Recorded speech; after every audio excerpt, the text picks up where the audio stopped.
అందరికీ షలోం. అయితే ఈరోజు నెల్లూరు ప్రాంతంలో నుండి ప్రవీణ్ అన్న సమాధి చూడాలి అని చెప్పేసి ఒక అన్న రావడం జరిగింది. అన్న వేరే బ్రదర్ ద్వారా సేవకులు ఫోన్ చేసి, బ్రదర్ చాలా దూరం నుండి వస్తున్నారు, ఆ రోజు రాలేకపోయారు, ఒకసారి అడ్రస్ చెప్పండి అని అంటే, పాపము మధ్యాహ్నం నుంచి 1 గంట నుండి తిరుగుతూ ఉన్నారంట. ఈ రూట్ గురించి చాలామంది నన్ను అడుగుతూ ఉన్నారు, దానికి సంబంధించిన ఒక వీడియో కూడా చేయాలనుకుంటున్నాను.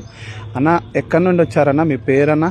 నా పేరు ప్రవీణ్ కుమార్ అన్న. నెల్లూరు జిల్లా గూడూరు నుంచి వచ్చాను. నెల్లూరు గూడూరు. కేవలం అన్న సమాధి చూడాలన్న ఆశతో అన్న రావడం జరిగింది. సో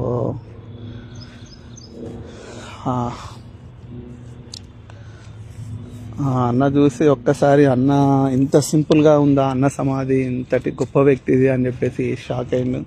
సో అంత దుమ్ము ఉంది అని చెప్పేసి, వర్షం పడింది కదా, అంత అది ఉంటే అన్న క్లీన్ చేసి ఇది బ్రదర్స్ వాళ్ళకి ఇట్లా బొకేలు తెచ్చారు.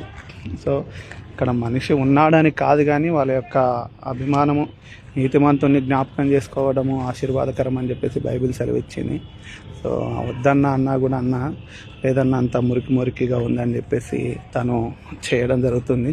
ఈ బ్రదర్ కోసం, కేవలం ఇంకొక బ్రదర్ అని వాళ్ళ కోసం నేను అడ్రస్ దొరుకుతలేదంటే, నేను కొంచెం అందుబాటులో ఈ ప్రాంతంలో ఉన్నానని చెప్పేసి రావడం జరిగింది. సో ఇదండి.